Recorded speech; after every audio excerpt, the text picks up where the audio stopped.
Live from Chicago, I'm Tornu Prynce for Africa US Today magazine, and this is the 2015 Chicago Music Awards. Stay tuned because I have exclusive interviews with some of the hottest acts in music from Chicago.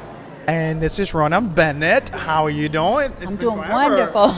I know. What have you been up to since En Vogue? Oh, well, I'm still with En Vogue. That's true. We're still performing, and we just put together our first studio album since 2004. Oh, wow. So we're getting ready to release that. We're wondering if we're going to do an unplugged album with it, which is a live version of our music. Other than that, I'm also writing books. I've written about 4 mini books. Okay. Because I'm kind of a personal power coach, if you will. So I like to encourage and inspire, and I'm also working on some stuff for myself as far as music on the side. So I keep myself pretty busy. In terms of music, what can people expect the new sound for En Vogue to be like in 2015? You know what, that's an interesting question, because we have really kind of explored, we've stretched a little bit this time. Okay. And we haven't really settled on all of the music that we anticipate to have on the album.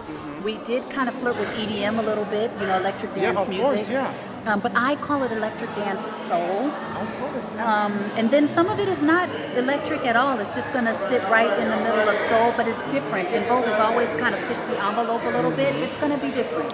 Someone who said that once in an interview was Roland, because she did this amazing get-up with David Guetta, and everyone was like, oh my gosh, you are R&B artist tapping into like electric dance. But she said, why should we have a barricade around us as artists?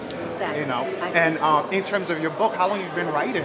I started, I think I released my first mini book in 2010. Okay. Or was it 2012? I've been a writing crazy lady, so it may have been 2012. I started my coaching business in 2010. Okay. I think my first book was released in 2012. And do you do personal coaching? I do. Okay. In terms of advice, what piece of advice you can give to a lot of young artists that we saw tonight? What piece of advice can you give them about the business? Because you can write a whole book on it, literally. Oh my goodness. Yeah, I started in this business when I was professionally at 12 years old. And at one point I was a Mouseketeer. I worked with Disney. And so I definitely know what it's like to be in the business as a kid. One of the things I benefited from, I think, was at that time Disney was pretty wholesome. You know what I mean? It was a Mickey Mouse Club, so it was, it was fun. It was hip, but it was still, reserved. We stayed kids. Yeah. We had fun. If a parent's really pushing their kid, maybe you want to reevaluate whether this is best for your kid. I think whatever you do, you want to be passionate about it. I pushed my parents. You know what I'm saying? Yeah. So it's important to have fun.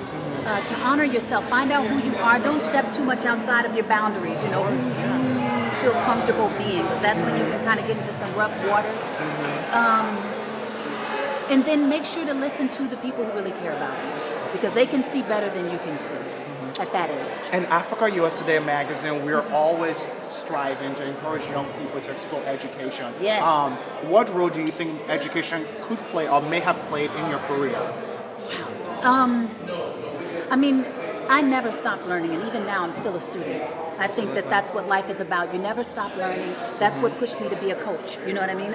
Learning interpersonal skills, how to interact with other people is so important. These are the things you don't necessarily learn in school. So I think education, structured education in school is wonderful, because we want to know what are the things that we want just as a society, but also stretching your boundaries. There's plenty of books out there. There are plenty of mentors and teachers and seminars and everything that you can dive into where you can get a well-rounded approach about life and learn more about who you are and release more of the potential that you have. If you are going to go to school and get a degree, you're a business. Don't forget that. So I have a friend that's very successful, Afion Crockett, who has a business degree, because he says, hey man, I'm a business. I want to know how to run it. And people forget that there's a 2-word to that. It's called the music business. People focus on the music side and not the business side, but it's a huge component. It's huge, and we have to honor that just as much. Awesome. And then lastly, before I let you go, would you ever consider doing Dancing with the Stars? Because I know it's back on Monday. Totally. Would you ever do it? Totally, and we ran into some of the producers for Dancing with the Stars at a party not too long ago, and they were like, where are you guys at? Why aren't you doing Dancing with the Stars? So who knows, put a little bid in for us. So there you go, you have it here. So we'll be looking out for the new En Vogue album. Is there a release date on that? Not yet. Not yet? All right, awesome. Well, we'll be looking forward to that, and thank you so much. Thank you.